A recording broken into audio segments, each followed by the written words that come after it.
The Angry Chicken is a production of Amove TV. Bookmark amove.tv for more gaming and esports shows.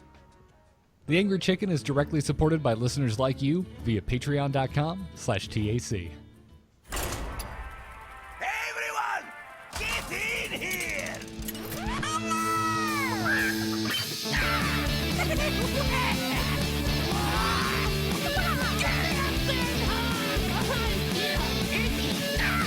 Ready for action! I've got the beast in my sight. A podcast about Hearthstone, Heroes of Warcraft. This is The Angry Chicken.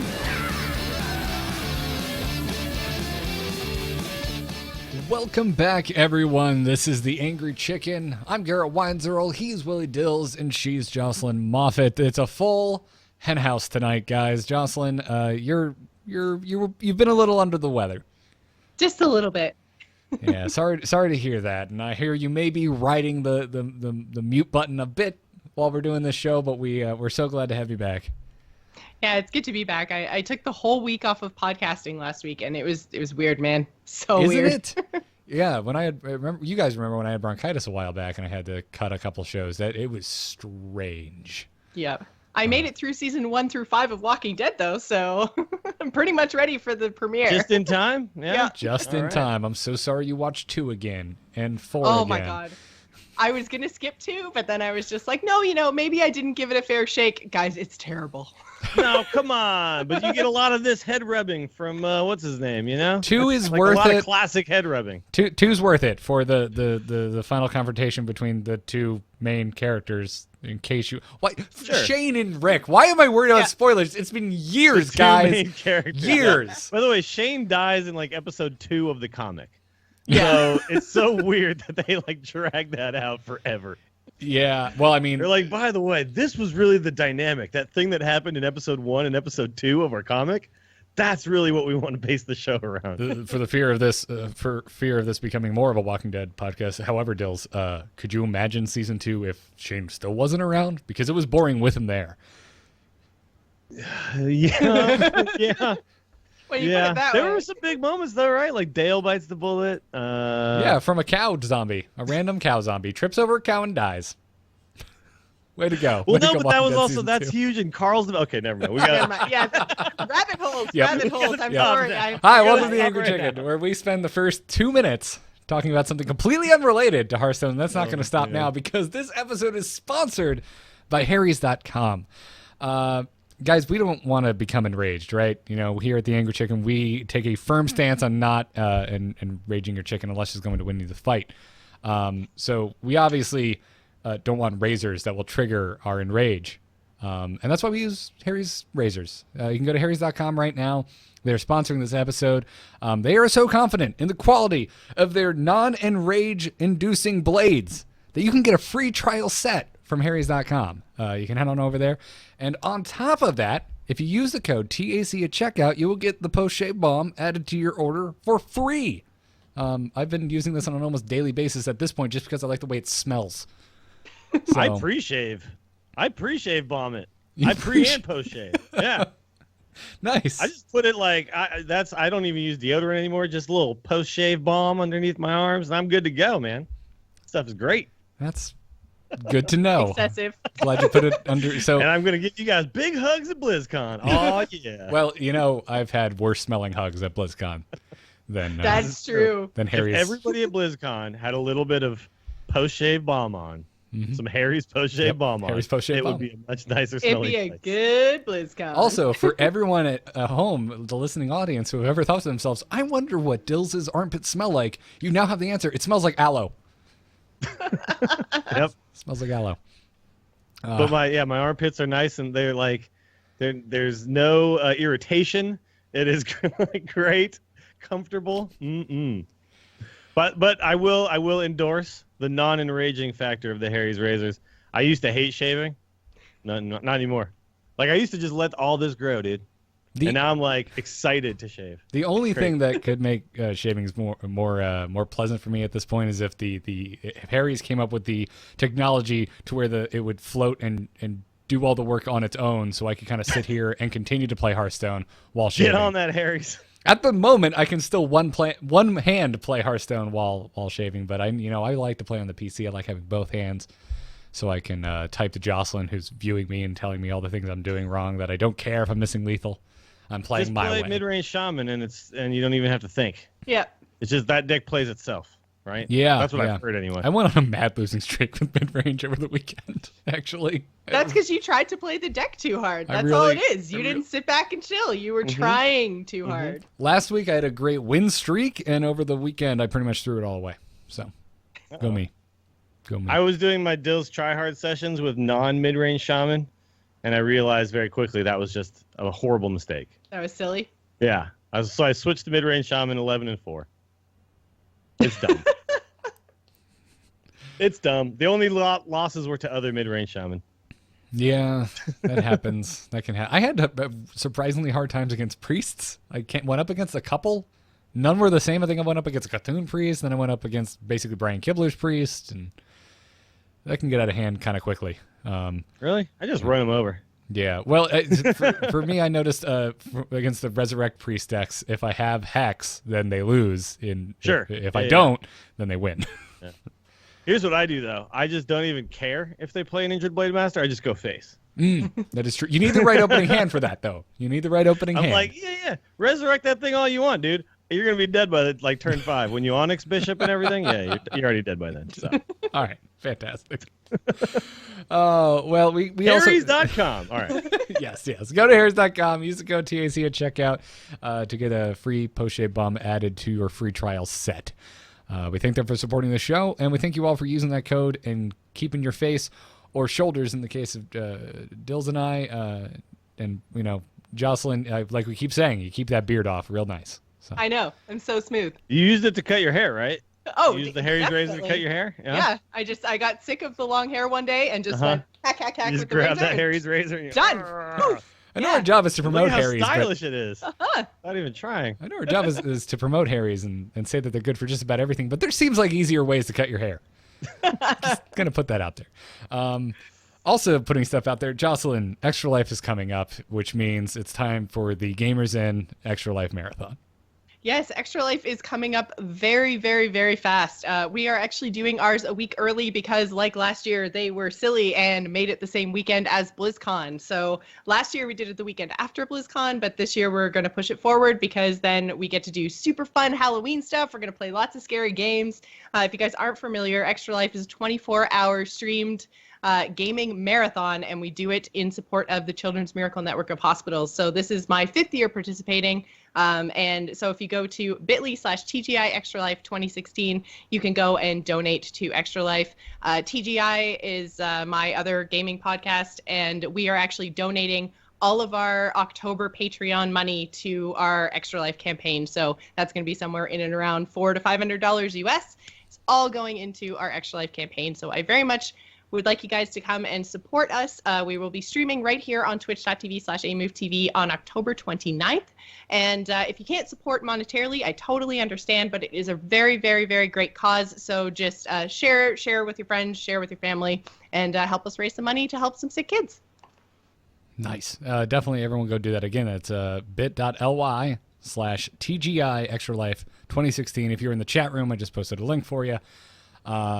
This is so much fun. I've had a chance to participate in this in the past. Sadly, I don't think I actually will be this year because 1 year wedding anniversaries and all that jazz. But yeah, it's for such a good cause, guys. And at the very least, you get to see some of your favorite podcasters start to just lose their mind because they've been awake so long playing video games to raise money for an awesome charity.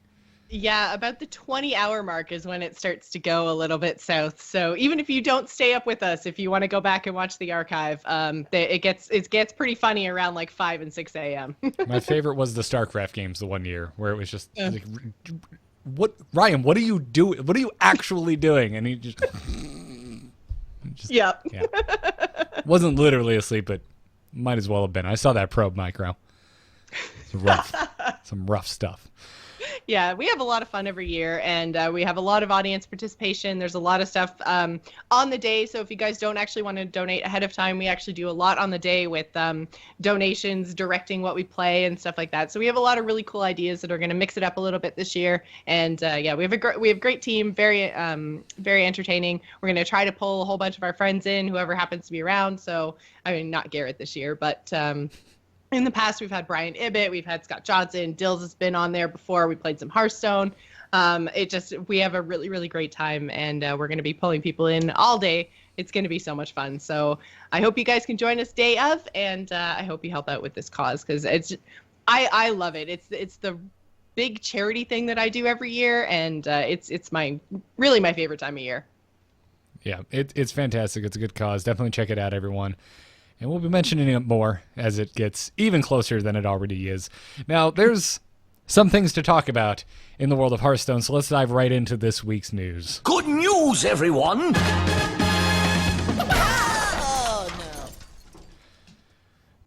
This is going to be the first Prime episode since the announcement of Brawl that we talk about Tavern Brawl.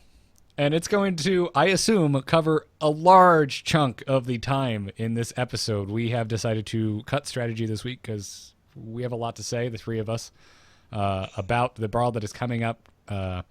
Heroic Tavern Brawl was announced yesterday on the official Hearthstone page. If you missed it somehow, I'm not sure. If you're listening to this, I find it hard to believe that you aren't already aware of this, but just in case, let me inform you.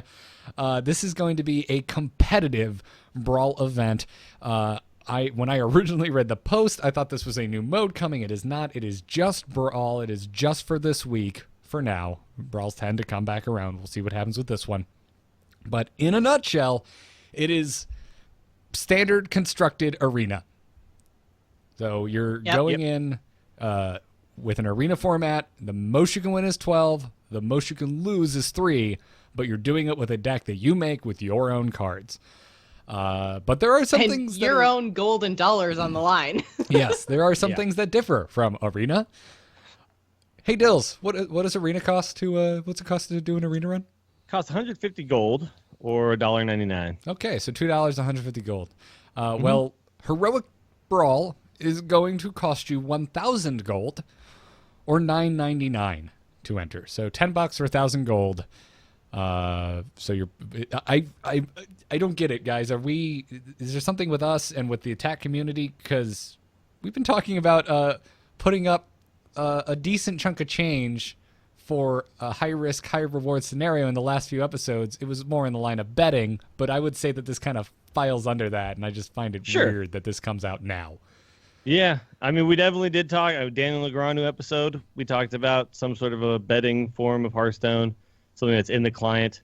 And here we are. This is a lot to throw in, but the rewards you can get, at least once you get to 10, 11, and 12 wins, are pretty insane. Yeah, as Ben Brode put it, and I quote, ludicrous.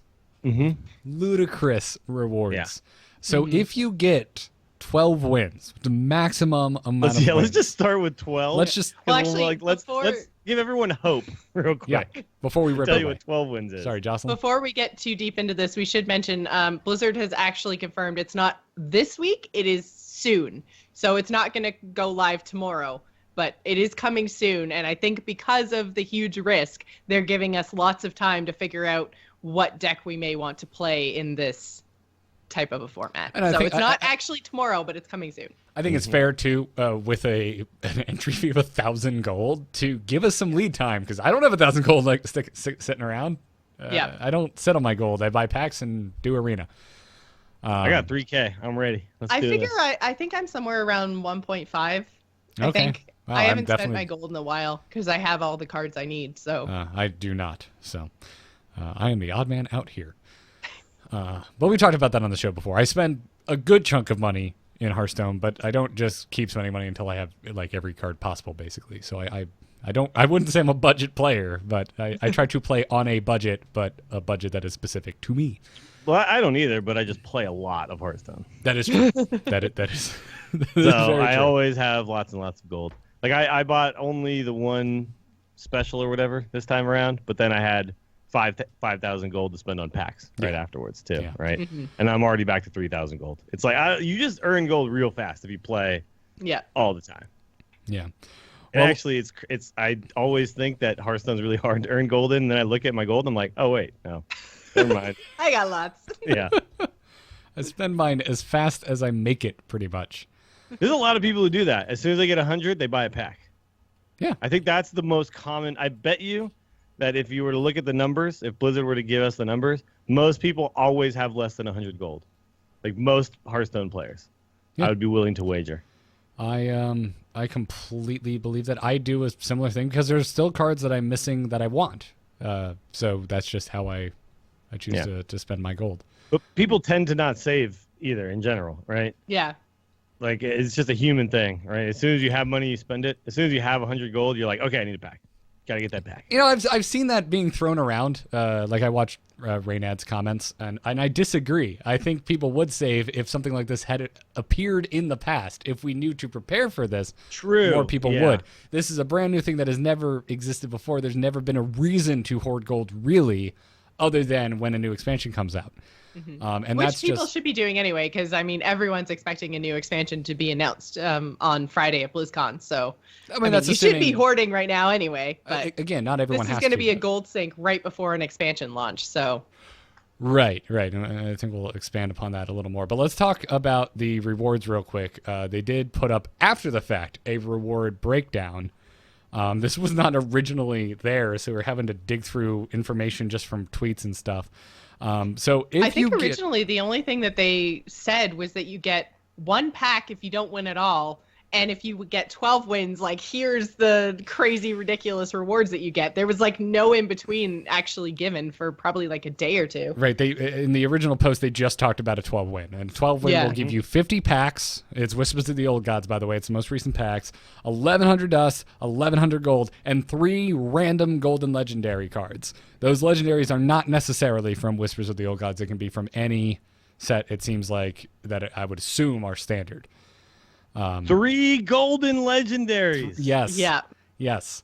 And if you go 11, this drops off remarkably. It's a huge drop off. It's huge. So if you win 11, guys, you get 16 packs. You go from 50 packs of cards to 16 packs of cards. And I feel like this should have been cut in half at most. Yeah. I get it. I absolutely get it. And first of all, round of applause. Yay! Team 5 didn't cater to new players for the first time in the history of this game. Good job, guys. Actually, I'm really happy that they're finally putting something in this game that is crushing to casual players. But really? Like, jeez. I don't understand the drop-off there. And the fact that at 11, 10, and 9, you get the same amount of packs, the same, almost the same amount of gold. Almost the only the same difference amount of is the golden legendaries at this point. Yeah, really.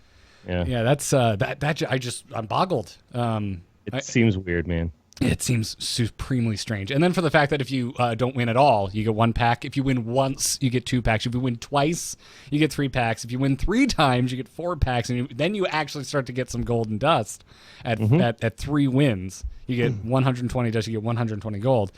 At 4 wins, 5. At 5 wins, 6. So on and so forth. By the way, 5 wins is where you actually kind of break even. Yes. Because 6 packs that's like 600 gold. 200 dust is about 2 packs, and then 220 gold is about 2 more packs. So it's essentially you get about 10 packs worth for your 1,000 gold, right? The average Hearthstone pack has been proven to be somewhere around, it's like 104 point something dust on average. I know like the crap pack is 40 dust, right? We all know that number. But in average, when you factor in if you open 1,000 packs in a row, the average one would come out to about 100 dust. So 5 wins is your break-even point. Yep. So, yeah. So a little bit lower than Arena, right? Because Arena is somewhere between 6 and 7. No, actually, no. It's 7 you're profiting every single time because you get your 150 at least in gold. It's about actually 4 in Arena where you get 150 gold worth of stuff. So this is actually a little bit more than Arena. People have kind of over amplified how many wins you need in Arena to be technically infinite. Infinite means you're actually paying for your own Arena runs. But to be breaking even as far as 150 gold worth of stuff, because you always get a pack, it's about 4 wins. Yeah. Maybe even 3.5 or something like that. But I think you got to get the 5 because 1,000 gold. We should mention that we're talking about the number of wins you can get. You have to get this number of wins before you lose 3 games, which is the same rules as Arena. Sure. So, yeah, once you get your 3 losses, boom, done, out. Yeah, losses don't impact your rewards until you hit 3, where they just kick you out, and then how many wins is how many wins. It's not. There's nothing for going like 12-2 versus going 12-0. There's no variance there. Which is the same as Arena too. In Arena, it doesn't matter how many times you lose. It just matters how many losses times you don't win. 12-0 matter. doesn't get you more than 12-2. Yeah, losses don't matter until you hit the max number. But the average player will win 3 times, like literally, on average, people will win 3 times in this, because 3 wins. There's going to be an even number of wins and losses across the board, and those players. So most players are going to get shafted, right? Yes, absolutely. Let's just go ahead and throw that out there.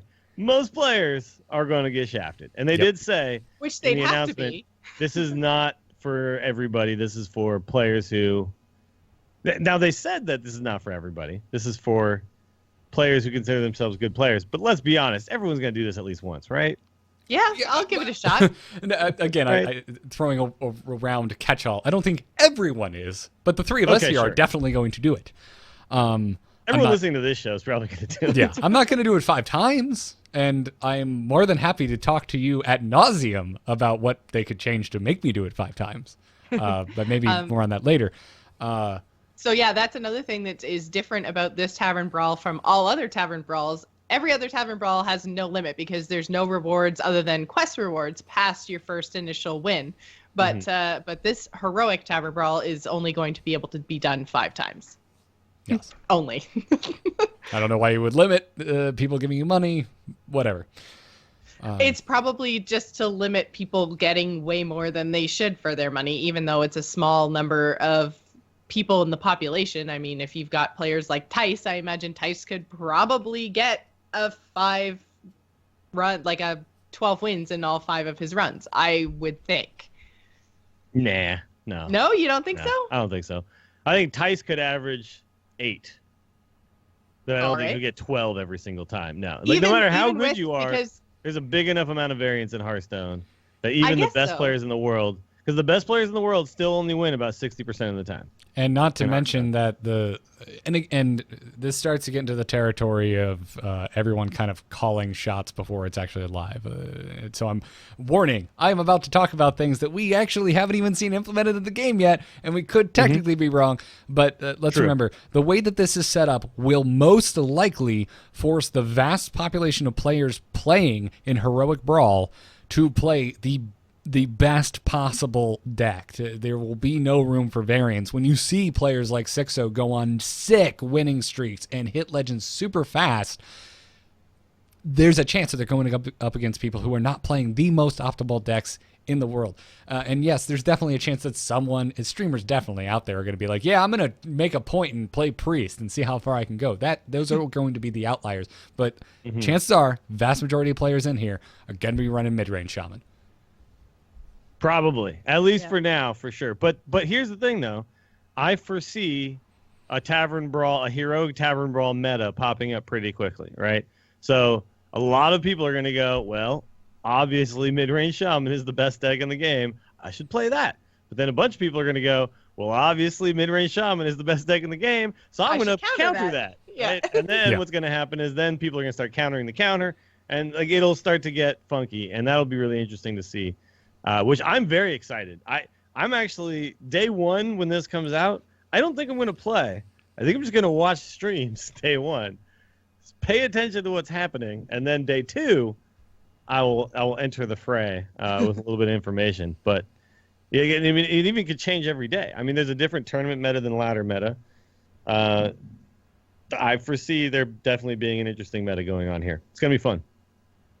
Yeah. Don't you kind of want to play on day 1, though, just to say you did? Like, I got into the madness. Yeah, I mean, I do, but I have 3,000 gold. I want to play this 3 times. I want to win. But do you think that there's any, I guess, advantage to playing on day one when people are either all going to be doing mid-range shaman, so you know exactly what to play to counter that and taking advantage of that, or, you know, Well, I potentially assume just... that. Yeah, you're making a judgment call, right? Yeah. And there's definitely going to be a small portion of the population that counters it, and you might get unlucky and go up against the same deck that you're trying to counter shaman with, and then it comes down to who drew better or who made the right plays. Almost like there's actually skill involved in winning this game. Yeah. By the way, I'm assuming, but I don't think we have this 100%, that it works the same as Arena, where when you're 1-0, you play another 1-0 player. When you're 2-0, you play another 2-0 player. That type of thing. I'm guessing, because so much of this is exactly the same as Arena, that they're probably using the same system, essentially. I mean, it is a carbon copy of the Arena system. Yeah. So, yes, I'm just assuming. It feels to me like they just basically went, okay, let's try something new. What tools do we already have that can do this? Okay, we'll just plug this into our existing Arena structure. So I'm thinking it's going to work that way, which means that when you get to like 11 wins, you're up against another guy with 11 wins, right? So start to be concerned, right? Like, take those games very seriously. When I go up against an 11-win whatever in Arena, I'm always like, okay, this guy's got a really good deck. Here's the difference, though. At 0 wins, everyone's going to have a really good deck, right? Well, that's the really big difference here between Arena, and that's why I think that the win cap is actually going to be a little bit higher than in Arena, or like your average, just because you're playing with decks that you know, you're playing with decks that you build, you're playing to target things. You know, those are all things that you can't necessarily do in Arena just because you have the deck building portion that is a little bit randomized. Like, there's a lot more variance built into that portion of Arena. So if you look at this, they're taking that out completely and they're saying, okay, you build whatever you think is the best deck to go, I guess, like an 80-something% win rate, because you have to basically win 12 out of 14 games. Go. Yeah.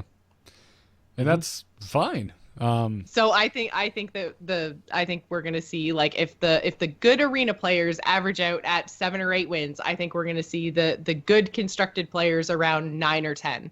I think on average, probably. No, I think it'll be the same. I think it's exactly the same, because the good constructed players now, like I'm saying, I think good Arena players actually have an advantage in general, like a bigger advantage in general. So like Crip has like a 70-something% win rate over a long period of time in Arena, but even the best constructed players don't approach that number. They'll approach that number with like a certain deck for a certain period of time, but over the long haul, like, they're around 60 to 65%, the top players. So I think actually it's going to be even closer in this, because the variance between decks is smaller. So the variance is only going to be between how well you pilot the best decks in the game. And then Arena, you can't target another deck, right? Mm-hmm. You can pick a class, but you won't get that all the time. But you can't like then build a specific deck to target other decks that you are likely to see. In this, people are going to be doing that. So even when you have like considered the best deck, enough people will be targeting that deck that it won't win that high of a percentage of time. You're still I think the top players will be around 65%. So I think if you're doing really well, you're averaging 7 wins a run. So you think that this is going to mimic more the long term than the short term meta? Like, even though it's only it's a 5-day window and people have a limited amount of times that they can do it, you still think it's because it's a small sample size, absolutely there will be some people who win like 12 3 times or whatever. Yeah. Like, that's going to happen. There's going to be a few people, but those people aren't necessarily going to be Tyson life coach. Like, those could just be some random dude we've never heard of. We just got really lucky. No you know faith. What I mean? No, but I mean, like, but I think a lot of people are going to be watching people on stream, and the best players will be streaming this, and I think they'll hit 12 maybe once or twice, but they'll top out around 8 or 9 sometimes, but most of the time it'll be around 5 or 6. I really do believe that, because everyone who's going to be playing this is someone who's willing to put 1,000 gold in or $10. They're going to be playing a good deck. Yeah, they're going to be out for blood. You can't pick on bad decks, right? Yeah. So. Yeah, like I said, there definitely will be outliers, but the vast majority are just going to be playing what they think is the best deck, the deck that they play the best, which is where you're definitely going to get some of the variance in the mid-range shaman, because there are going to be people out there who are just like, no, I know my mid-range hunter in and out. I know I can get wins with it. I'm taking that in. There are going to be people like that for Control Warrior, for Cthulhu Warrior, and so on and so forth. So there are going to be variance, or there is going to be variance, but This is going to be. I'm probably going to be one of those hunter people. And I'm not Hunter's saying that's gonna wrong. be fine. You can definitely pick on shaman if you play the correct build of hunter, but I think you will have to tech your deck to face shaman, right? Yeah. So like my current shaman build is not necessarily teched to face other shaman, but I'm going to be making sure that I put in a couple of things that help me against other shaman if I choose to play shaman, right? So, like Argent Horse Rider is a great tech card in your shaman deck against other shaman players. You know, you can kill those totems for free, all sorts of stuff. Like it's much better than putting, say, the 4-mana 7/7 that then gets hexed and they spend 3 mana to deal with your 6 mana card, right? Like that's way better. So there's going to be some like interesting changes to how people play their decks.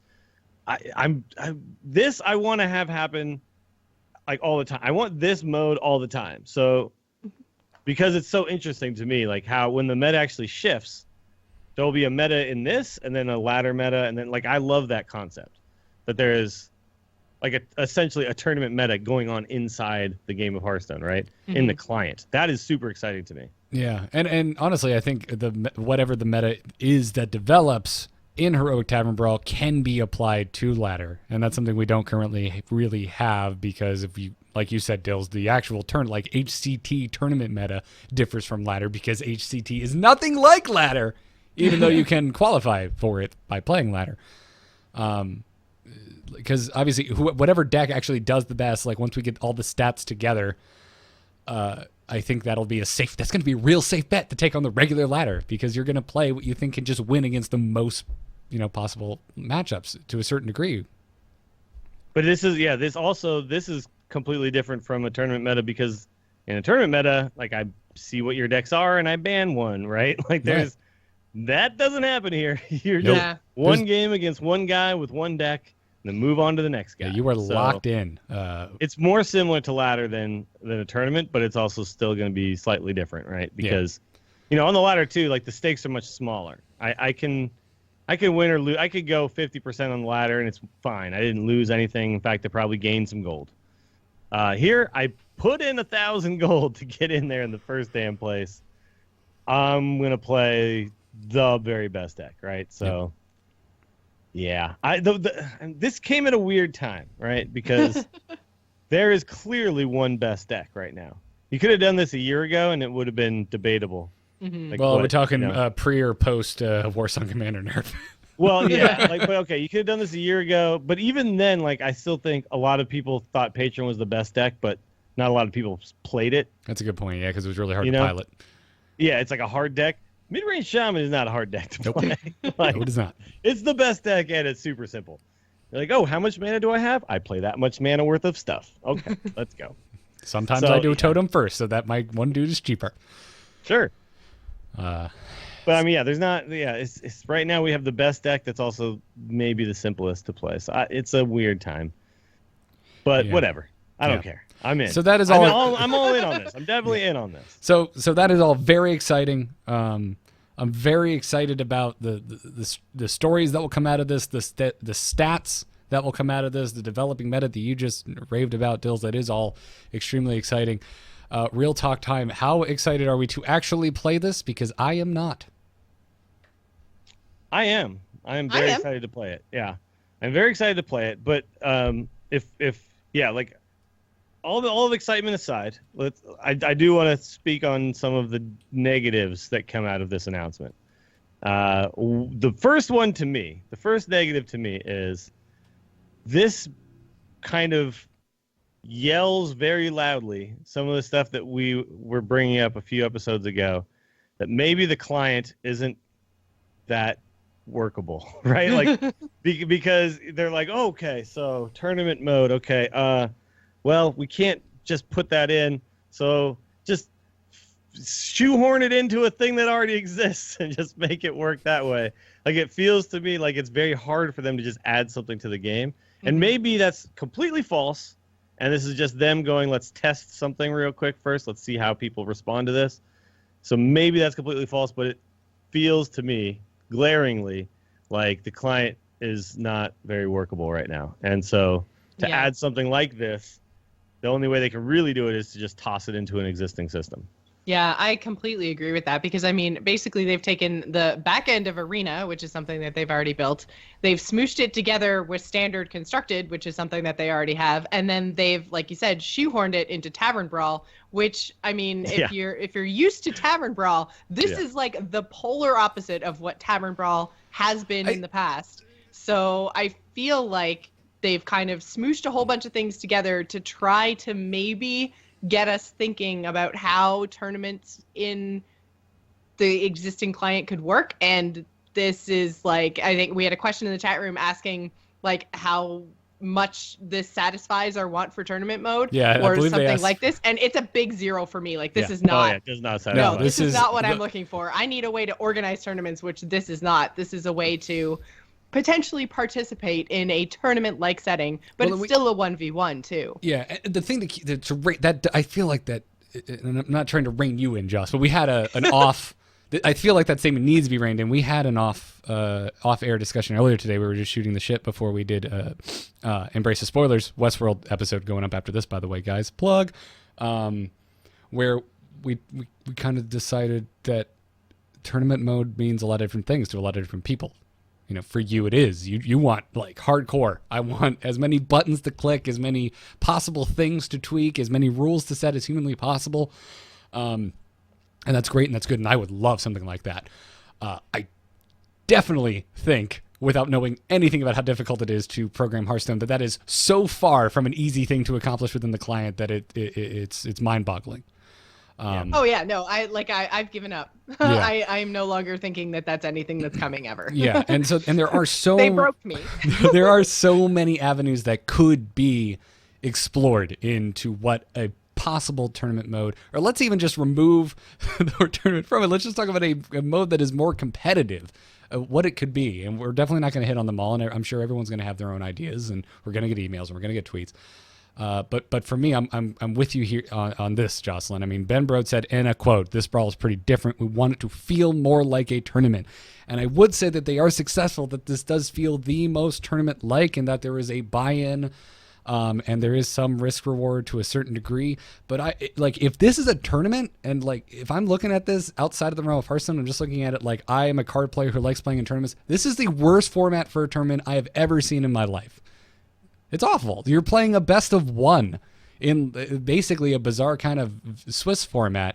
It's a Swiss. Yeah, I mean, it's technically kind a of Swiss, like a Swiss where you have the potential of only playing 3 games. And I've been on Reddit and I see all of the negative feedback and I get it, but I don't understand. Like the negative feedback is so focused on like the return on your investment, which I think is such the wrong way to look at this. Like to bring up Rainad again, he talked about it on his stream and he said, "Listen, guys, Hearthstone's a terrible return on your investment. You're getting nothing for playing this game. All video games are." And he's absolutely right. I don't know why that's what the community is focusing on. I don't know why they care. The thing I'm mad about is the fact that I'm going to shell $10 into this or 1,000 gold and I have the potential of only playing 3 games. Screw that. I pay twice this amount to play in my local Magic the Gathering tournaments, and I'm perfectly fine because I know I'm going to, at the very bare minimum, play 8 games because it's best of 3, 4 rounds of Swiss.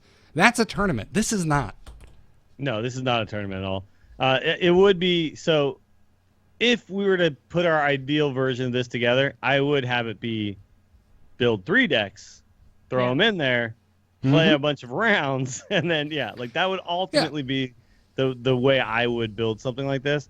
But again, I don't think the client permits them to do that. I really don't. I don't think they have the tools in the game to allow us to do that. This is maybe the first time where we have the option to lock in a deck, right? But even then, it's still kind of what you're already doing in Arena, right? So it's like again, I just really think that this speaks to what the client, the limitations of Hearthstone as a piece of software. Like they can't allow us to do that yet. And I think really what this is doing is gauging our interest in something along these lines, and then them deciding, shall we put the engineering time into fixing our client to allow us to do things like this? Yeah, I really think that's kind of what's going on here, is they want to just see, because we've talked privately on the show to game devs at Hearthstone, and kind of the answer they always give to this is, well, how many players is that really going to be satisfying? We have the responsibility to do the best thing for the most players, not the best thing for a few people who really want to play competitively. And I feel like that's a valid argument for sure. This is kind of their way to like dip their toe in and go, okay, how many of our players who play Hearthstone are going to do this? And how many times are they going to do it, right? I think something else that's interesting there, because you touched on gauging interest. And one of the things that Broad actually, I can't remember if it was Reddit or tweet, it doesn't matter, but one of his comments was in response to someone saying, well, I'm not good enough to play this mode. I'm not going to play this mode. And he said, that's fine. This mode isn't meant for everyone to play. You can still show your interest in something like this by going to Twitch, and they've actually been pushing people towards Twitch. So I think it's important that even if you find this interesting, but you yourself don't think you have the skill, or you don't want to sink in the gold or the money or whatever, if you want to see more tournament-like things happening in the Hearthstone client, if you want to show Blizzard that you're interested, then tuning into Twitch streams when streamers are actually streaming this content is, I'm sure Blizzard's going to be watching that as well, because they are specifically directing people to Twitch during this Tavern Brawl. So I think that that's a really good way to gauge interest if you yourself aren't going to do all 5 runs. Which is why I think this is just a hugely positive thing, period. I like, no matter what my critiques and my criticism of this are, it is still a huge step in the right direction, I believe, because it is the first time that they've decided to do something that is literally for competitive players 100%, right? We've had this ladder system forever. We've had Arena forever. We've had all these things forever, and then the thing we got was Tavern Brawl. And the thing we got was like a new UI when you're playing Arena, and here's some more card backs. Like, really, what have we been getting lately since those original competitive things were put into the game? Nothing. So this is the first time, like, here's a thing, like, boom, for competitive players, short-term competitive mode. Hugely competitive, by the way. Like, big buy-in, big rewards, bang, here you go. So that's a massive step in the right direction. And if this is to test out, to then in the future add a more comprehensive version of a tournament mode, even if it's not exactly what we want, like I'm with you, Jocelyn. I want to tweak a bunch of knobs. I want to invite players. I want to run my own tournament, as well as be able to buy into a tournament to just play on a Saturday. I want all of that, right? I want all that in one thing. Regardless of whether we ever get that, and if we've given up on that, if we get something that's not just play on the ladder, play Arena, or play a super casual Tavern Brawl, if we get something that's, okay, I have a few hours on a Saturday, let's get competitive. If we have something in the game that's that, I will be much happier than I am now. Like, I will never turn that down. So. I really like the points that you both brought up about kind of focusing in on this as a test, as something that Team 5 is clearly looking for feedback on. And it's something that I think should be supported. Clearly I'm being critical about it, and I think we should be critical about it. I just don't, I'm personally worried because of the fervor that is on Reddit right now, that Team 5 is going to look and they're like, oh my God, they're so mad, and this is a failure, and it's a failure because of the cost and the rewards. And to me, and I know I don't speak for everyone, that is not the case. To me, it's no, step in the right direction, but take it beyond the absolute bare minimum of what you could have accomplished. And that's what this just seems to me. It's the absolute bare minimum. It's like Jocelyn said, it's 2 things that already exist just smushed together. Sure. And it's just like, no. And it is weird too that it's like they can't add a button for this. Like, they can't. Physically we can't do that. So we'll take one of our existing buttons and just change it for a week. I wonder if they even thought, should we take Arena away for a week, or should we take Tavern Brawl away for a week? Like, what would be the Well, they've said in the past, they've openly admitted that Tavern Brawl is a tool for testing things. Sure. This is absolutely. to me the most blatant and obvious. This is a test, guys. Yeah. Let's see how you like it. And I wouldn't be surprised if the extremely high cost of entry isn't just part of the test. Just like, well, what if we put it a little higher than we're even personally comfortable with? Because if we still get a lot of engagement, then we know, okay, cool. Maybe it's maybe it's not the best format in the world, but people just want a cutthroat Shark Tank to jump into with their deck. Yeah. So there's been a ton of talk on Reddit, though, about like what the cost is compared to the rewards. And someone apparently came up with the 28.9% rake. I have not tested this math, but if you guys don't know what a rake is, essentially, I was gonna say, I know this is a poker thing, so if you could just explain it, because I know I'm not gonna be the only one lost on that term. Like if you're playing a game of poker at a casino, every hand, the casino takes a little bit of money out, right? So like if you're playing on a table and the minimum bet is like $4 or something like that, usually the like once the pot gets like say to $10, the casino will just take one of those dollars and just pull it off the table. Say, that's our dollar now. I've seen that in movies, and I'm always like, what the hell are they doing? Yeah, that's so the much rake. More sense now. Yeah, they call that the rake, and that's the casino's cut, right? So when you're playing poker in a casino, it's just kind of standard fare. When you're playing poker at a casino, you not only have to beat the other players, you have to beat the rake, right? So you have to be good enough to be winning more than the percentage that's always being taken off the table, as well as like winning, period. So you have to actually be like pretty good to make real money at it. What they're saying is the rake in this is about 28.9%, which would be a massive rake if you were playing poker at a casino. If every time there was a pot, they took 30% of that pot off the table, no one would play at that casino ever. Like that would just be, it would be stupid. It would be silly. So if this is true, and I haven't checked the math, if this is true, that's a large number. So I do think you're right, Garrett. I think they're overcosting it, and maybe on purpose. To me, yeah. I mean, you can get tinfoil hat all day. I have no way of proving this, but that's kind of where my head is at. Well, and I think the overcosting argument really comes down to how you look at this. Because if you look at this from a normal, like, what am I going to get out of this? It's going to be less than 1,000 gold, then it's not worth it. That sort of an argument, then I don't really think that that's right. Just looking at the state of Hearthstone in general, in tournaments especially, because if you're looking at entering into a tournament, whether you're talking about real money going to a LAN or whether you're talking about, putting money in a pot or whatever, usually the rewards for entering a tournament usually are in the top 4 players might get something, and often if you're looking at even the top 4 to 8, if they get rewarded, usually it's just getting like whatever they put in back again. Mm-hmm. So the amount of people that actually get rewarded in a Hearthstone tournament, the way everything's set up right now and the way the rewards for tournament play are right now, it's actually very, very small. Usually if you don't place very well in the tournament, you don't get anything out of it at all. Like there's nothing. Very true. But tournaments don't have a buy-in, most poker tournaments or Hearthstone tournaments. Yeah, the buy-in is your time. Yeah, it depends on what you consider to be the buy-in for sure. Yeah. Yeah. Because something like, for instance, in the I'm chat thinking. Sorry. Makes a good point. Hearthstone should be bringing me free drinks while I play the Heroic Tavern Brawl to make up for this ridiculous rake. They can do that for all ages too, guys. They can bring sodas and water, whatever it is you're drinking, if you're not of legal drinking age. God, yeah, but I don't know. Overall, I know I went on a personal tirade a bit, but I think this is good.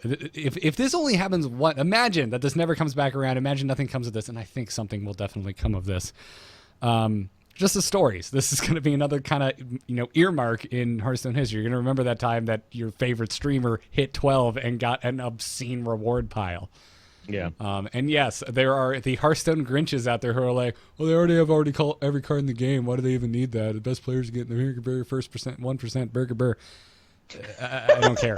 Everybody wants gold cards, though. Yeah, everybody. Yeah. Especially golden legendaries. So. Mm-hmm. Well, and I think the clarification that actually came when asked what packs were actually rewarded, the clarification wasn't Whispers of the Old Gods pack, it was whatever the current expansion is. So I feel like this is going to be, like you mentioned, I think, Garrett, off the very close to the top of the discussion about how Tavern Brawls rotate through. I think if this is successful, it's one of the ones we're going to see rotate through on an ongoing basis. So there's a chance that we could get a new expansion and within a couple of weeks get a Heroic Tavern Brawl, and you could fill out your collection by playing very well in the Tavern Brawl and getting a whole bunch of packs.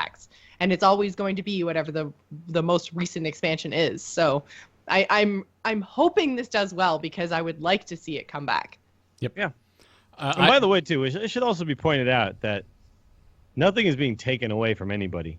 right? So it's like, What I was do you mean? Except we're the we're casual players complaining who about, want like, to the play format. Randomonium again. Well, sure, but we're complaining about a format of a thing that like we literally just don't even have to do. If you don't want to do it, you don't do it. No skin off your back. I mean, right? 1 It's week, like, 1 week of a free pack from Tavern Brawl is being. I guess taken that's away. true. One free pack is being taken away from everybody. Sure. Yes, I'm fine with it. But I Yeah. know somebody out there is going to be like, excuse me, at TAC Podcast, they're taking away my free pack. And I sympathize with that person, but I really just want them to go out on a limb, try new stuff. That's what I've been screaming at the top of my lungs on the show for the last 2 months, and they're finally doing it. And I'm sitting here being a dick, saying this isn't good enough, and I understand that, but I'm still excited that this is happening, and I'm really excited to see what the future holds as a result of whatever they get from this test. And realistically, for the longest time before we had Tavern Brawl, people didn't get one free pack a week. So That's true. That was given to you at some point. Yeah, You know, exactly. again, like, they're taking away a thing that they gave to you. It's like if your mom gives you a cookie every single day and then one day she doesn't give you a cookie, it's like, well, tough, man. remember the time before the cookies, people. Remember there was a time I didn't before give you the cookies, cookies. period. Yeah. Little brat. All right. Anyway. Yep, You're yep, all yep. brats. That's what I'm saying. So I'm sure we'll be talking about this more, especially since it's not happening this week. We'll definitely be talking about it more on the week it happens. Definitely the week after. Well, actually, I don't know. It might be BlizzCon at that point, and we're going to be like, guys, all the new cards. Oh my god! Don't put this out the week of BlizzCon, please. Well, they Blizzard. did say it was going to come before BlizzCon, so that was the clarification. So it could be next week. It could be the week after. Yeah. So no matter what this Tavern Brawl is, it's gonna suck. I don't think that they would. I don't think that they would make it available over top of the week of BlizzCon, only because they're going to have a lot of their top players actually at BlizzCon. So Sure. if they want to promote They want them this, they streaming. need them streaming. Yeah. So having it available over the weekend of BlizzCon would be kind of silly. And thanks for calling me a top player, Jocelyn, because I will. Oh, be you're at welcome. You're welcome. All right. Well, I am excited to see how far I can get in this, though. I was talking to some of my personal patrons who were having a Slack conversation about it, and a lot of them said the same thing. Like, I don't really care about the rewards. I just want to see how I stack up. Yeah. You know, it's like a way to see how you stack up. That's not the ladder, right? That doesn't take a month and 400 games of Hearthstone to find out where you stack up, right? Mm-hmm. I could play 14 games of Hearthstone and find out where I stack up, or I could play 5 games of Hearthstone and realize I stack up there. Like, you know what I mean? It's like, it's a shorter process to then go, oh, okay, cool. So I'm a 5-3 guy. Mm-hmm. All right, good to know. Let's improve or something, right? I'm really looking forward to this. I mean, as chat room is pointing out, Dills is a legend player. Joce is not a legend player. So but I feel like I'm still skilled in the game. So Sure. I want to find out when I don't have to put, 500 or 600 games in a month, how well I do against the other best players in the game. Like that's the part that I am sad about, the fact that I've never reached that level, is because I want to actually try to see how I do against legend players and see how I would fare in that more kind of competitive meta. But just the kind of slog to get there is so huge. Yeah. So sit down and grind for hours, and you this have is to do like so sit down much and try grinding. hard for a couple hours, and and boom. just see where you end up. And I think this actually also gets a little bit closer to what I was talking about in one of our many ladder discussions with, not having an identity as a competitive Hearthstone player. I can't say I'm a gold player. I can't say I'm a platinum level player like you can in a lot of other competitive multiplayer type games. Like your StarCraft player, myself, could be like bronze for life. And that's my identity as that game player. And you do not have that in Hearthstone because the grind is just so crazy. It's like 1 month I'm 10, then I'm 2, then I'm 21, and you're, I guess you can't lose stars past that rank, so I'm never 21 again. Yeah, but you know what we can say, Jocelyn? You're the 1%. yes. So Yes, Jocelyn, you are the 1%. Yeah, I think because I feel like we've been talking ourselves back and back from all of the features we would like from a tournament mode, exactly, right? Like, so we're trying to for me, I've been trying to find the bare minimum of what I want. I think more than anything, I want a competitive way to play Hearthstone that is for a certain commitment of time in a chunk, not a ton of time over the course of an entire month. I cannot play like that. I cannot log 400 plus games in a month. It is difficult for me to pull that off. And I'm not saying they need to cater to me, but to me, card games should have many different ways to play it, and Hearthstone just doesn't give that to me. And this is definitely a step in that direction. Right above that for me, though, is the ability to play the same person more than once before I move on. So if we can just nudge that up to a best of 3 or best of 5, guys, I would love you forever. Sign. The thing is, though, that would take Hearthstone from the experience it is now, which very much can be kind of compacted into 10 to 15 minute chunks. You know, you can sit down and you can play 1 game, or you can play 3 games, you can play 5 games, but it's these like little chunks. Once you start adding a best of to a mode, that kind of takes away from the way Hearthstone has been played so far. And I'm not saying whether that's good or bad. I'm just saying it would be a big departure, because it would be Hearthstone going from saying like, okay, you can play us in 15-minute chunks, to saying, okay, we are now a game where you have to, if you want to play this mode, set aside, you know, a 2-hour chunk at a time to do best of 2s, 3, or sorry, best of 5s, best of whatever.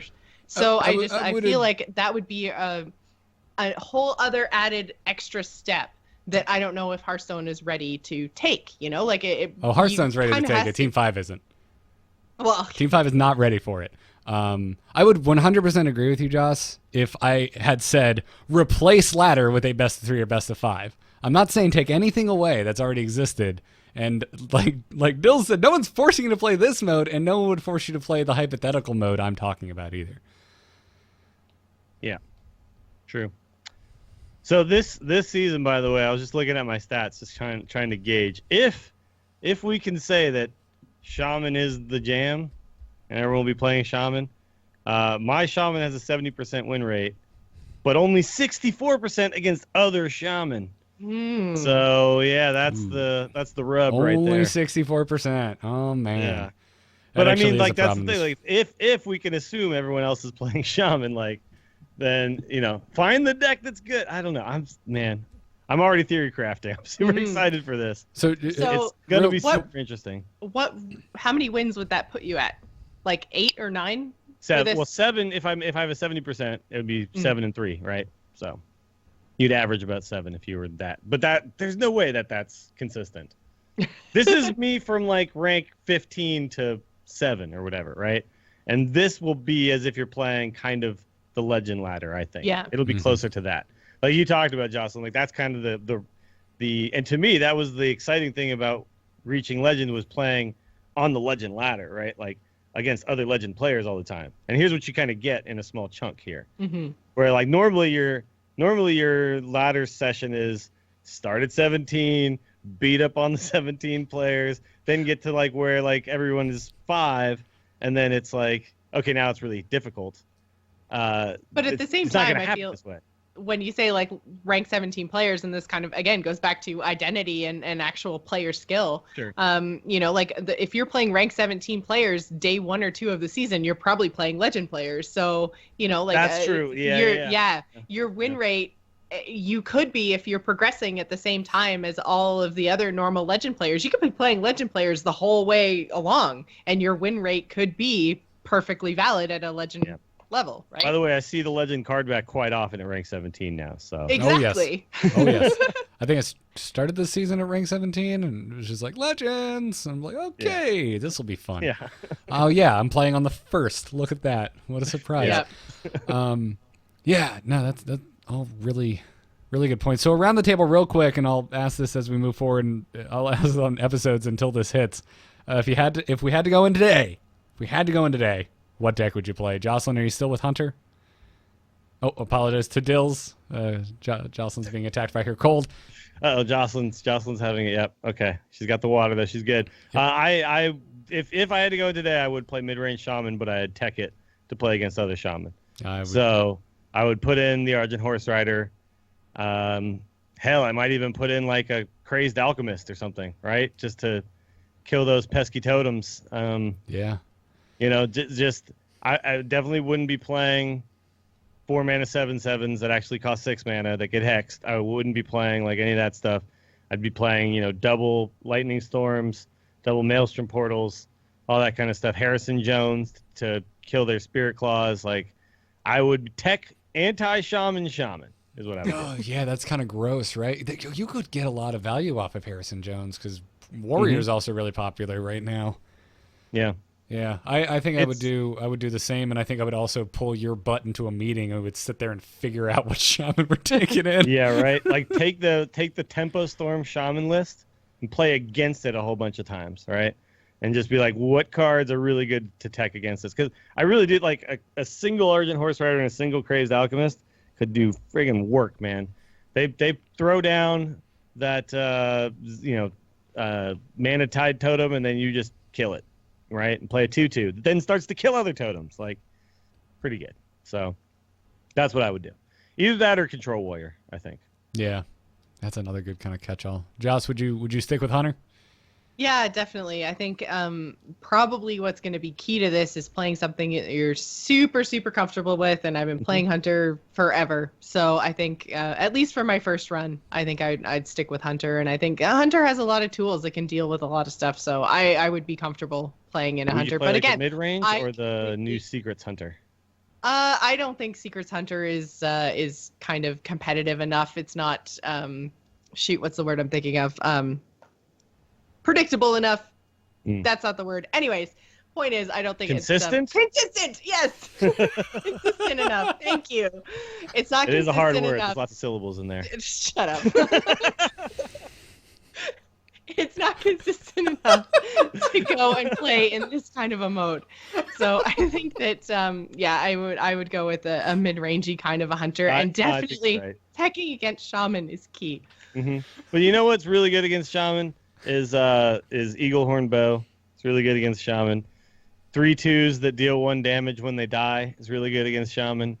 You know, there's a lot, like Hunter does have a lot of cards that I think, you know, like a kill command with a beast on board. What does that kill? Thing from below. Way, that's convenient. You know, so like I agree. I think Hunter, when built properly, it has the ability to like outrace a shaman if you get to that situation, and also has the ability to kind of play on the board with shaman pretty well, because you know think about like Unleash the Hounds against giant massive shaman boards and how much work you can do with that. So yeah, I think you can definitely do well if you choose that deck. Yeah, and I know that anytime I go up against shaman on ladder, I mean, if they get the absolute god opening, then yeah, I lose. But even then, I can compete, and I don't lose against that every time. And if they don't get their opening with my Hunter deck, I just know my deck so well that I don't have a problem with Shaman. Sure. You know, like there are definitely decks that I have a problem with, but it's, you know, some of the lesser decks, like I usually have a problem with Rogue, but I think that's my not understanding the class well enough to play against them properly. And then usually I have a problem with like Paladins and just their insane amount of healing. So they just heal more than my deck can do the damage. So, you know, like it's those kind of decks, which I don't think we're going to see in Heroic Tavern Brawl. So I think if I'm going to go up against Warriors and Shamans, bring it. My Hunter is just going to shoot you in the face and win.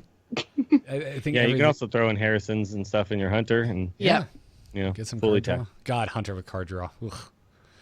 Gross.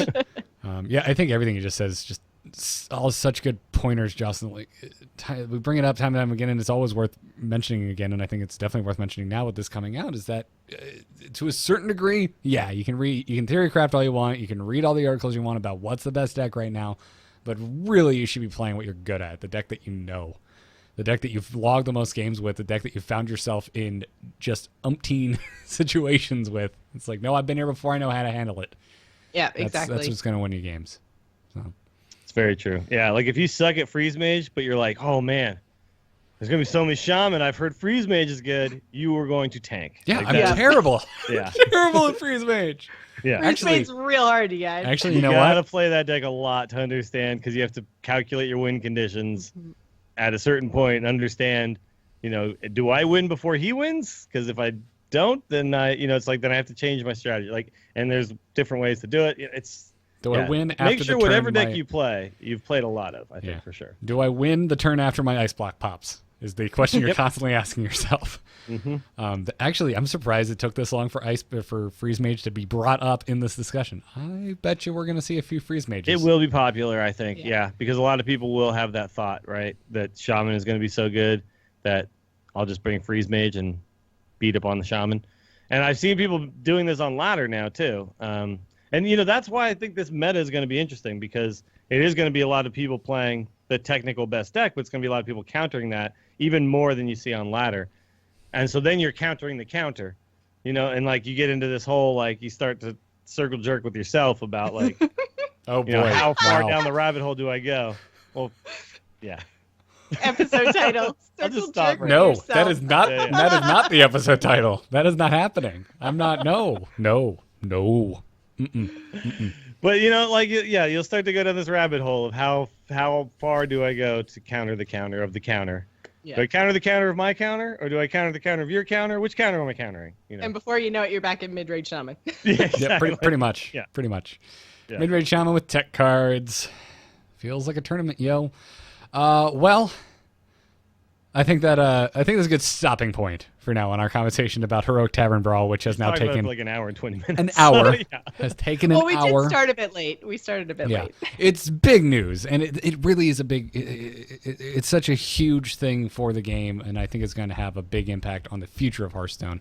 And I just hope it's the right impact. Team 5, don't listen to the people on Twitter or Reddit just screaming about the cost. That's not it.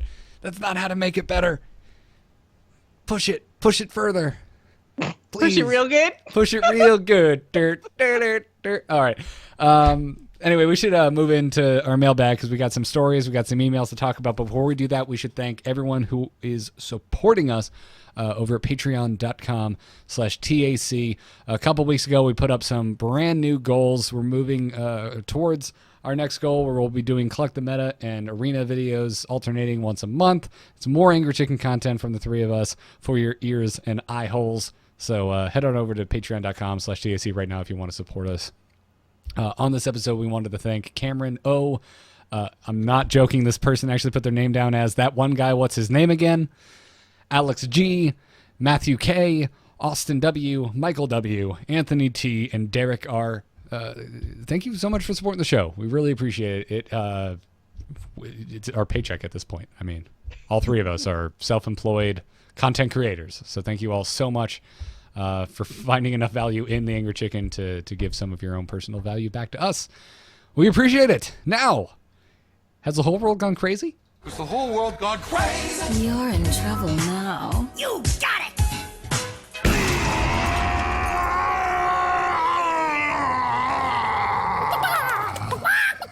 You can send your crazy game stories to tacpodcast@gmail.com, and our story today comes to us from 007, or D-Blow, as I like to call him.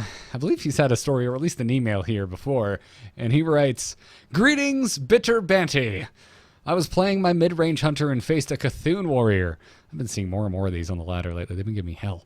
I knew I was facing an uphill battle, but played the best I could and fought my way through his Cthulhu cards and over 30 armor. My wild card was N'Zoth, which I played after having most of my Death Rattles dead. I love it. Death Rattles Dead. It's going to be the name of my next band. Which gave me a solid board, but the warrior had a second brawl. Oh no! You N'Zoth when you didn't see two brawls! I've been there. Mistakes were made. I've been there. Even with the second brawl, I had enough of a board to fight back, and I drew into my 2 Call of the Wilds. I fought off a 10 attack Cthulhu and got the warrior down to 10 health. The warrior was down to 0 cards, and his only out was Golden Monkey. He drew it and played it with only 4 cards left. I killed the Angry Beast and waited for him to play his first legendary, which was Halaziel. I don't think anything of it with him not having any spells left, and it only being a 4/6 body on board. The warrior was down to 4 health, and I had lethal on board for next turn, including an explosive trap waiting to be popped. The warrior's final draw was Yogg. I held my breath as I waited for Yogg to kill itself. Didn't happen. Not only did it trigger Flare, which killed my secret, but it played Karakazam and Whirlwind, which triggered Halaziel to heal the warrior up to 18 health. A few other spells went off in favor of the warrior, which led to me having 0 board. Knowing my steady shot would not get me to lethal, I thought I was so close to. I conceded with a well played. Again speaks to the inconsistencies of Yogg. Yep. So I don't get overloaded, but I do get the healing when Halazeel's on the board. Apparently. What the shit is that? This also speaks to one of the few cases where a Yogg story will still make it into the show. Yeah, right. Because this story is nuts. Yeah. We haven't really, have we talked much about Yogg since we talked about the big nerf? Not really, no. We haven't really, but it kind of didn't go anywhere, man. Yeah, no, It's kind of still there. I believe it was brought up with AP Drop last week, and all that needed to be said, which was, it's still good. Yeah, it's still good. Still good. It doesn't kill itself as often as you thought it did. It's not as good as it Just was. remembered the times it did. I said that. Well, I said it originally I thought Yogg was actually a good card when we thought it was just the Clown Fiesta card. But I never thought it was as good as it actually was. But he's still in my. I put him back into all my decks. All the people who disenchanted your Yoggs, yeah, you might want Probably shouldn't have done that. You might want to Rethink that. I'm still sitting on that dust, and I'm not playing Yogg decks, so sure. You're not playing Yogg decks. I don't know. I don't like Yogg decks. I hate Yogg. I hate playing him. I hate playing against him. Yeah, but like he's back in all the Mally Druid. I don't know. It's just yeah. That's didn't go far enough. He is totally fine in Mally Druid. I've just never been a huge Druid fan, so I'm kind of okay without him. Yeah. The thing is, maybe make him a 7/4. The thing is, he doesn't die to Hellfire. He doesn't die to he has to literally target himself with the spell most of the time, right? Right. So anyway, all right, enough about you. Yeah, that's all right. That's all right. Well, let's wrap this up with some emails. Hello? Hello, it's me. Hello? Just quickly, do you get my message? Yep. Oh. Hello, brother.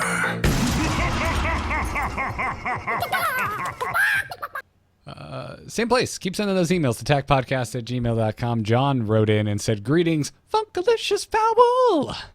I have a suggestion to help with the laddering process. I think we should be able to purchase a cap on the rank you can drop to." What? Okay. I'm interested, John. Continue. For instance, let's say you make it to rank 15, then you make sure you don't fall below that rank. You pay 100 gold. Then you lose a bunch. You don't end up at rank 20 again. Higher levels would be more expensive. You get to rank 10, you pay 500 gold to not drop below that rank. Rank 5, 1,000 gold. Of course, rank 1 into Legend, you're on your own. I don't know if other people are in the same boat as me, but I had nearly 16,000 gold in all the cards I want, so it would be nice to be able to use that gold to assist me in the process of laddering. It still takes the same amount of skill to get there, but it would be nice if there was a way to make it so you wouldn't lose all your hard-earned levels if you managed to go on a losing streak. Thoughts? It would not take the same amount of skill to get there. Are you crazy, John? What? This is pay to win. This is pay to win. Well, I think this is pay to implement the ladder system that I kind of wish we had. That once you hit Legend, you can't drop back down to rank 1, right? I would kind of like to see once you hit, a certain rank, you can't drop below it again. That would be, I would like that. To a certain degree, I don't think that's... still losing stars, so you could still be rank 5 with 3 stars and go down to 2 and back up to, whatever, but not able to drop back down to 6 after you've hit 5. Sure. Maybe I do think the complete reset is a little bit ridiculous. Yeah. But he's... it's tough because it's a card game. It's not, like other games you think about, like the ladder systems work for that type of game very well, but I don't know if we know for sure that a card game will work with that. Like, let's say we had the StarCraft ladder system. Let's say we have, the Heroes ladder system where we have, I'm a platinum player. And the next season I play 10 games of Hearthstone to place again, and then I probably get placed in the same exact spot anyway, and then I have to build my way back up. I'd be fine with that, but we don't know if that works. And maybe they've tested it and it doesn't work that well. So, but I don't think this works, what is being suggested here. I definitely don't think you want to pay to lock it in. If anything, I think, just achieving that rank should lock it in, right? For that month, and then for everybody. Yeah, and then you kind of start over again the next month anyway. But I could see that. Get to rank 5. Now I'm the rank 5 to Legend ladder, right? Yeah. So even if I lose 10 in a row, I'm just rank 5 still. You're just 5, yeah. I can see that. I don't think it'd necessarily be a bad thing, but I think it should still kind of be bracketed to a certain degree. I don't think if you hit 8, you should be locked at 8. I think maybe groups of 5, like Yeah. because he's not talking about not a full reset on the next season. He's talking about not being able to fall down because of losses during a currently active season. Yeah, so I think this would still take, like, you'd still get reset, but this is just like your currently active season. I think it's just people trying to figure out a way around, the fact that every 30-ish days you get shot back down to the bottom of the ladder. It's crazy that you go all the way to 17. Like, if you're, if you reach legend, you go all the way back down to almost the bottom of the ladder. Like, that seems insane to me. Yeah, the incentive to play in the first week of a new season is low. You're just doing more work in theory. Or it's high if you're a legend player because you got to get your games in. You know what I mean? Like, I don't know. It depends. Like, the people who reach legend every season, as soon as the season resets, they're like, okay, now I got to do the chore of climbing from 17 to legend again to then just start to actually play. Yeah. Right. And I think that's what sucks too. So it sucks for everybody, right? It sucks for the people who are at the bottom because they suddenly are matched up with people they shouldn't be. And it sucks for people at the top because you have, 80 hours of work to do before you can start actually like doing the work that matters. Right. So it's clearly not correct, but I don't think this is the answer. Yeah. But there's some answer out there. The other reason that I put this email in here, and even it actually ended up going really well with Heroic Tavern Brawl this week, is because basically the second part here is the fact that Hearthstone needs some sort of a gold sink, or at least for this guy, because he's sitting on 16,000 gold and wants a way to be able to use that because he's already got all the cards. So again, this is probably, very much a 1%er type of a problem. And but yeah, just the whole idea of a gold sink outside of card packs, pack cards. There's something wrong with my brain this week, guys. It's called still being sick. Yeah. But just having something to use your gold for outside of just buying more card packs that could help you progress, because and I don't necessarily think that using your gold is pay to win, because there's no way for you to actually buy gold, right? Your gold is just your in-game currency. The only way to do that is your daily quests and your wins and stuff like that. You can't go buy a card pack and say, I don't want dust this time, I just want gold. So it's pay to win with in-game currency. Well, yeah, I know, but you have to earn that. You can't just buy it. I don't know. With out-of-game dollars. All right, you make a good point. All right, I will concede that. And I'm not saying that this is necessarily the way to do it, but then to bring it back to the Heroic Tavern Brawl is like, do we see Blizz trying to do a gold sink for people like this guy who has 16,000 gold before the release of an expansion? That's the big kind of, we don't have any real information to go off of conversation, right? How much do you think Heroic Tavern Brawl is a gold sink? I'm not sure it actually is all that much. I don't think most people are sitting on a lot of gold. Mm-hmm. Again, I have nothing to base that on. I don't work at Blizzard. I can't see their internal stats. But I would be shocked and surprised if the average Hearthstone player had over 2,000 gold. We should start a thread on the TAC Reddit and just be like, so, guys, just out of curiosity, what is your current gold balance? Yeah. Go. You get on I think there's a lot of people who are hoarders, but I think there's a lot of people who just spend it right away, too. I think there's more people that I don't think spend there's that many it. people in between. Yeah, I think there's more people that spend it than are hoarders. I think the think so, majority of the player base play on a budget. They use the gold to get as many cards as they can as quickly as they can. I know that's what I do, and I even drop about $100 per expansion. Yeah. By the way, I said someone was asking in chat, is 80 hours to Legend exaggeration or realistic? If you average about 10 minutes a game, which is probably about right, and it takes about 400 games to get to Legend, which is generally about right, that's 66 hours. So, a little bit of an exaggeration, but... Well, but that's if you are good enough to get Legend in 400 games, because, I mean, like... I think that's about the average, though, of how long it takes most people to get to Legend. I think it's been proven or something that it's about 400 games. Yeah, and at about a 60% win rate or something like that. So people on either end of that. You'll have Den Legrano, who was on the show and said it took him over 600, and then you'll have people like 6-0, who's like, 200 plus games done in the bank. Sure. Yeah, like when I did it, it was only like 150 games or something, but I had a sick win rate. You know what I mean? So it depends. It depends. Yeah, but I would say when I got up to rank 1, I think that was about 120, 130 games. Sure. Yep. Yeah, but you could kind of confidently say, it's going to be about 60 hours. But then I fell back down to rank 3 and gave up because I was just like, Sure. I'm not grinding this again. Soul So, crushed. So I Yeah. hope you don't have a full-time job and kids and Exactly. a relationship and hobbies. Yep. Or other podcasts about other games. Yep. Yeah. Or other games you like to play. Yep. Just, get legend, give up on everything. Yep. Dills, with that lovely piece of advice, who's our next email from? This comes to us from Jeff, who says, "Hello, Matter Cluckers. I've been wondering if Blizzard could drip feed the release of new cards throughout the year rather than all at once in a large expansion to help keep the meta fresh. For example, they could drop 10 or so new cards every month at the start of a new season. They'd obviously have to work out logistics for the shop and think about how these cards would rotate out of standard, but perhaps it would be worth it. What do you think? Could this be a workable idea?" No. Yeah. No. I'm just going to go ahead and say nope. Just no. But okay, we've kind of had this conversation in the past, and we talked about like the amount of money Blizzard would make is actually probably fairly close to the same amount without a workable model. Who friggin' knows, to be honest. But the problem here is that a big infusion of cards is a big shakeup to the meta, whereas a drip feed isn't. It just isn't. Like, Well, we sure, always over see time it would change, but it wouldn't feel like you know how you don't notice your own hair getting longer until it's suddenly longer. You know what I mean? Or if you're Jocelyn, getting rapidly you don't shorter. notice day to day that your hair is a little longer than it was the day before. Like, you won't notice the meta change, and all of a sudden you'll be like, "Oh, look at this."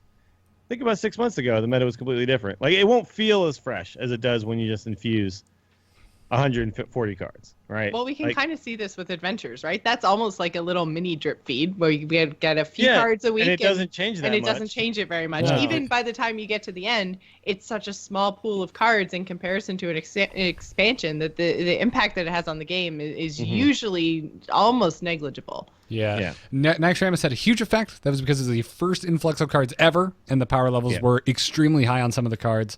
And League of Explorers actually had a pretty large effect, and that's because the power level on some of those cards were off the charts.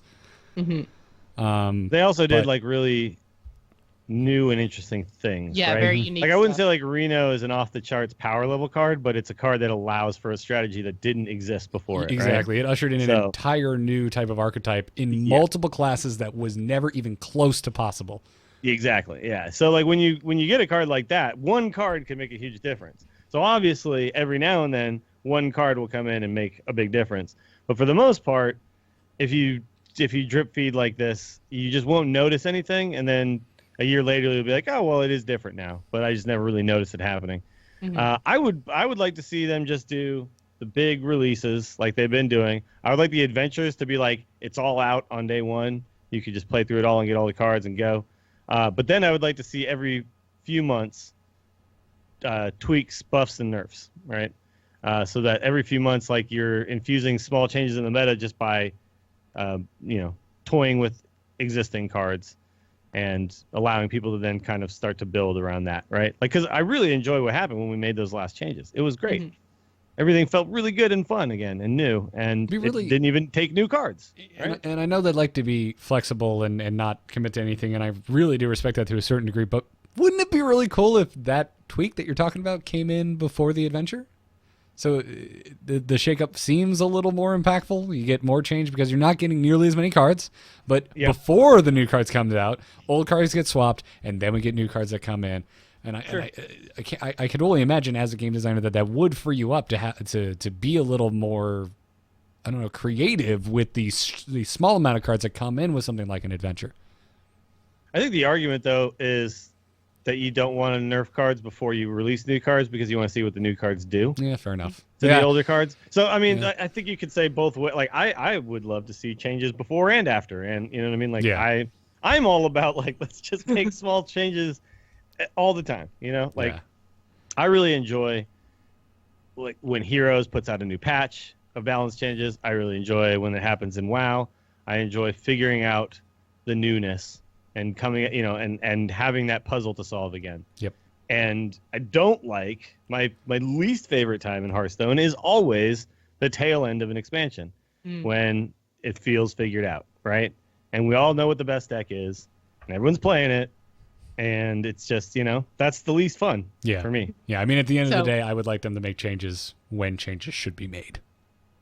I think we just need faster big content releases. Okay. Oh my God. Yes, Jocelyn.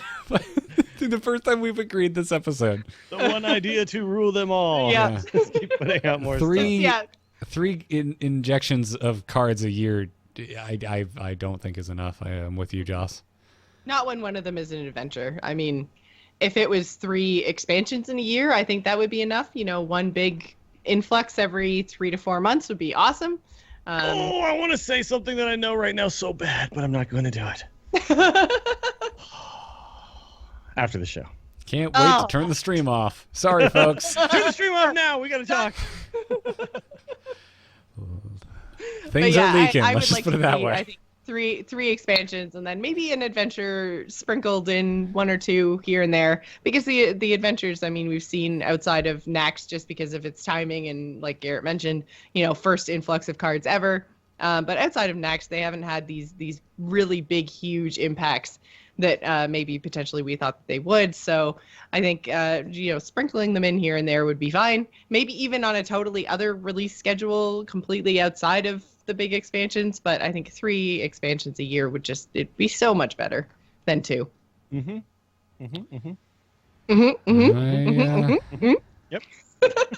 I agree. 100% agree with you, Joss. And on that note, why don't you keep talking? Who's the next email from? Next email comes to us from Adam, who says, "Greetings, Feisty Fowl. One thing Hearthstone is lacking is personal identity in the game." I totally forgot I put this email in here with all my comments about identity earlier on. He says, "I think it would be interesting if when the standard set shifts at the end of the year, each player could select one card that they could bring with them into the next year. For example, someone might elect to bring Emperor Thaurissan, thus giving them an advantage when crafting combo decks in the future. This would give each player something unique to play and combat net decking and lack of diversity between decks. What are your thoughts?" You guys are going to have to go. Hell no. No. No. This is really cool. It's a very interesting idea. It's a very interesting idea, and I feel like too many episodes now, Dills and I have just been like, nope.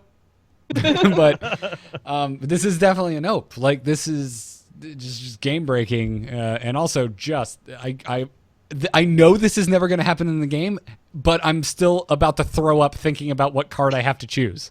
Like the anxiety that this brings with it. You get do you get locked in? But also too, then it's just here's the thing. We need to stop thinking that Wild doesn't exist. Yeah. Let's all just get that out of our brains, right? That Wild doesn't exist. No, Wild exists. It's there. You can play it right now. It's really fun, actually. Go do it.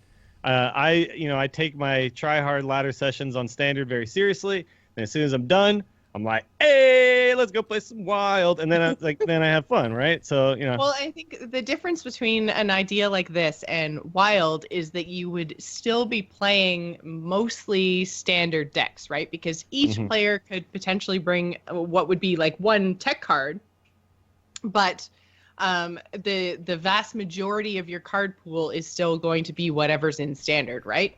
Sure. So the idea is that each player gets to choose one thing. And then, I mean, there would be all kinds of conversations about what the best card would be to choose. Oh, there'd be a meta around this. Exactly. This would be yet another meta. And I think that could be kind of cool. But then, I mean, the downside of that is, let's say you either aren't paying attention to the meta, or, you pick something fun and then you decide to be a more serious player. That's a really long time for someone to be locked into a specific tech card choice. Like, we've seen the meta changes so much. There's all these different expansion releases. Like, if I pick Emperor Thaurissan, or if I pick Lotheb, although Lotheb was extremely powerful and will probably always be good. Oh, no, don't you wish we had Dr. Boom? It's well, yeah, and we'd all Dr. just still have Dr. Boom. Yeah. It wouldn't even be a choice. Everyone would be like, I bring Dr. Boom. There are all these kind of big choices that you could make, but then being locked in for a standard year, that's a really long time if you make the wrong choice and you don't have a do-over. Yeah. Yeah. Oops. I did Ice Rager. I thought I'd be funny and troll with Ice Ranger. Whoops. Sure. Yeah, Well, yeah. but the thing is too, it wouldn't like it. This wouldn't.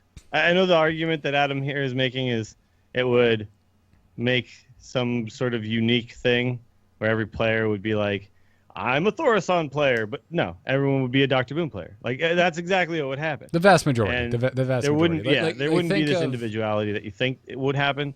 It would just there'd be a meta that would crop up around it, and then everyone would just kind of do that, or you do the thing to counter that, or whatever it is. Like the other thing too, though, is let's say I bring that card, and then they're like, oh, by the way, we're nerfing that card. Like, what, oh, do I get to switch my card? I don't know. Things get like a little bit too complex. It definitely. It doesn't very make complicated, yeah. Like one of the best things about a card game is I know what cards exist in said card game, right? And so I can then make choices based on that. If I have no idea what this person brought as their one special card, their snowflake card, then the game suddenly gets super weird and awkward, and it's not. I mean, Now that you've called it that, I really want it. Yeah, I want yeah, it. it was Yeah. snowflake now that card. you've Yeah. coined the phrase "snowflake card," I'm all in. I want my snowflake card. I want them to design a little Hearthstone snowflake that floats over the card when I pick it. Yeah. Just like I'll see this little icon like up in the corner of your collection, your little snowflake card. Yeah. Oh, if they make some sort of like glitter, I'm sold. I really But, okay, like. so like you'd have to then like somehow alert people to what that card is, so that when you like, let's say you play the game and then it gives you the icon. Okay, here's the little snowflake. Dr. Boom's inside of it. Like that's that guy took Dr. Boom. Like I don't know. Things get weird, man. Things get weird. I really like the idea of certain cards staying in standard, of there being this curated, like the classic set just keeps building and gets more curated, but not like this. This is like No, but I wouldn't be Not against like a this. card being like voted on by the player base to then move into the evergreen set. no, Like, that we would be can't handle that cool. power. No, Team 5 makes that decision. We cannot be trusted. All right, fine. Voted on by a select group of. It won't be card Ice people. Ranger. Okay. But you're saying you like the electorate system. is what you're To saying. a certain degree, yeah. Okay. I don't know, Dills. Have you been paying But people attention to cannot this? be trusted. Have you according been to Garrett paying attention? Weintraub. Have you been paying attention to what's happening in our country? I don't Yeah. trust the masses anymore, Dills. Yeah. I guess that's a good point. I'm moving into a bunker. A person is smart. People are dumb. Yes. We can So, all but agree. you guys, you like the idea of keeping cards in somehow. You just don't want it to be a person by person I don't want decision. each person to No, have a there's different just one. yeah. I mean, in theory, there's too much variance, and if there isn't too much variance, then the min maxers just kind of ruin what's unique about this. Either way, it's very problematic. I mean, you don't know if it's. Think of what is rotating out at the end of 2016. You could keep Thorison. Some people could keep Reno. Some in 2 years, some people could keep Yogg-Saron or N'Zoth if they're a Death Rattle fan, and not. And there's just, that's just I don't know. It's just too much variance. Yeah. I think you want in a card game you want complete information because a card game inherently is a game of little amounts of information, right? Like you don't know what cards are in your opponent's deck, you don't know what cards are in their hand, but if you also don't know what cards exist in their collection, then But it it- just like, it gets would only wonky and be- weird. You It would know? only be one card though. One card. For now, but what happens next year and the year after that and the year after that And after that? one like, card you know? can completely change the face Yeah. of this game, and when everyone in the game can have a different one card, it's too much unknown information. The card games are, like Dill said, it's a game of misinformation, of figuring things out, but you need a certain level of concrete information to go off of. Yeah, you need to start somewhere, and then Yeah. you get a good game. You But should. yeah, if the game is just out there. It's like, do you remember the games you made up when you were a little kid with your friends, and who knows what the freaking rules are, and they keep changing, and And you're those games Those are the those best games were games. dumb. And you you're had one- fun because you were a dumb little kid. And your one Playing a-hole those friend games. kept yelling force Trying to field. play those games now. I hang out with little kids. My cousins have lots of little kids. Those games are stupid. Let's I stick to the pictured good, you playing with kids well-constructed and game. telling them like, your game is stupid. Well, look, I won't say that to their face, but I will think it inside my brain. Kids are dumb. Bills 2016. Kid, your game is dumb. Your rules make no sense. Dill's I just hate playing with devolved. Uncle Willie. He's the worst. Just devolved into Adam Sandler from Big Daddy. Oh, fantastic. Well, I've had a lot of fun on today's episode. My face hurts from laughing. Yeah, I think my voice is about to give out, guys. Yeah. Oh, I can only imagine how you feel. First of all, round of applause for Jocelyn for powering through this episode. Not feeling well at all. And round of applause to Team 5 because, again, as many nits as I have to pick with freaking Heroic Brawl, I'm so glad that this is even a thing. So, seriously, this is a huge move, and I feel like we've been seeing some huge moves lately, which is awesome. Like, I'm really excited by this. You know, things we didn't see coming from Hearthstone and Team 5 have been happening lately. So, keep doing it, guys. Like, keep giving us stuff to talk about and stuff to be excited about. Because the whole stagnation thing you were doing earlier this year wasn't that cool. This is much cooler. I'm really excited to see what they're going to come out with at BlizzCon because they have on Friday a whole big block of what's next in Hearthstone, and I hope it's more than just an expansion. I hope I'm it would be hilarious. Previous Joce is wrong. I hope it would be hilarious if they're like, "What's next in Hearthstone?" Okay, everyone gets to choose one card, and they get to keep it. We're like, what? I'd be like, I'm only on board if there's a special snowflake border. Ben Broad, Young Woo, I know at least one of you is listening. Please say that just as a joke, just to make this one person, just to make Adam at home watching BlizzCon, or maybe he's there, go, "Oh my God!" And then you just go, "I'm just kidding. I'm just kidding, guys. I'm just That's kidding. not what's Sorry, happening." Adam. Yeah, Please. literally say sorry, Adam, afterwards. That's fantastic. That'd be real good. So good. Well, that's going to do it for this episode. Thank you again so much to our patrons and our Patreon producers, Declan H. and Peter Williams, for supporting us over at patreon.com/TAC. Go check it out if you want to support the show. You can also support us by dropping us a 5-star review in iTunes. Helps the show out quite a bit. So go check that out.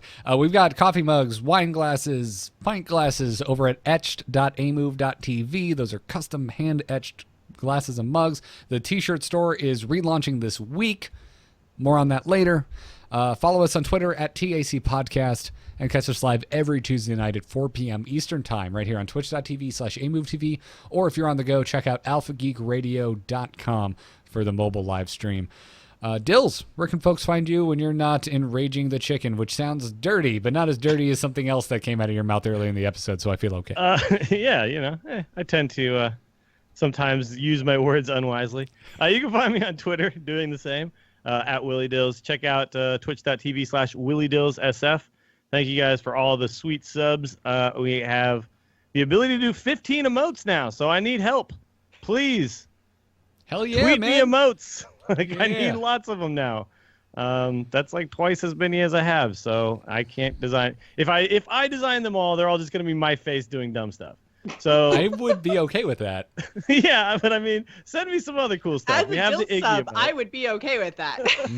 The Dills Iggy emote is the new popular one forever and ever, though. But please help me out. I need some help with that. And find me at the BlizzCon because I'm now confirmed I will be there. Are we having a meetup, by the way? Yep, I haven't posted Thursday night. I haven't posted official details anywhere, but it's always at the bowling alley. And I believe it's still the Bullmore Lanes. It's changed owners so many damn times, but it's in the Anaheim Garden Walk Mall. We always go the Thursday night before, and it always starts at 8 p.m. So I have a feeling that it's probably going to be at the Bullmore at the Anaheim Garden Walk at 8 p.m. the Thursday night before BlizzCon. Sweet. And I will be taking all comers again in pool. So yes, guys, bring it. Let's all go. Comers, even the circle jerks. Joce, where can folks find your work? You can find me on Twitter and Twitch. I'm at Joce Plays. You can find me on The Gamers Inn every Wednesday night right here on twitch.tv/AMoveTV. And so I'm going to remind you guys again that The Gamers Inn is actually, how can I compete with that puppy face? Gamers Inn is doing Extra Life again this year. So if you want to support that amazing cause, it is for the Children's Miracle Network of Hospitals, then you can do that by going to bit.ly/TGI Extra Life 2016. Chat room loves Circle Jerk, man. I don't know why they're so excited about an old punk band. I mean, it's just an old punk band. What's going on, guys? I don't get it. Why are you so up in arms? I guess there's some fans. There's some fans here. Hey, folks, you can find me on Twitter at Garrett Art. Everything I do can be found at amove.tv. But I definitely want to promote Embrace the Spoilers, where Jocelyn and I spoil things that we feel like spoiling, we're literally right when I'm done recording this, I'm going to go and post the new episode for Westworld. So we're going to be covering that all the way through the season 1 finale. We also just launched a Kickstarter for that. So listen to the latest Embrace the Spoilers for information on that. That's going to do it for this show. Thanks again to Harrys.com for sponsoring us. Don't forget to use the code TAC when you go to Harrys.com and sign up for one of their free trial sets, because you'll also get the post-shave bomb added on to your order. We thank Harrys.com for supporting us. We thank you guys for using the TAC code over at Harrys.com. And until next time, job's done. Job's done. Job's done. Yes. Iggy, yes. There she. Ready to go out, buddy? You're going to kill your dog? That's terrible. Why would you do that? Well, then we need to kill the stream because you need to blow Jocelyn's mind real quick. Oh, yeah. Yeah, that's right. Bye, Peace, stream. chat, we're good.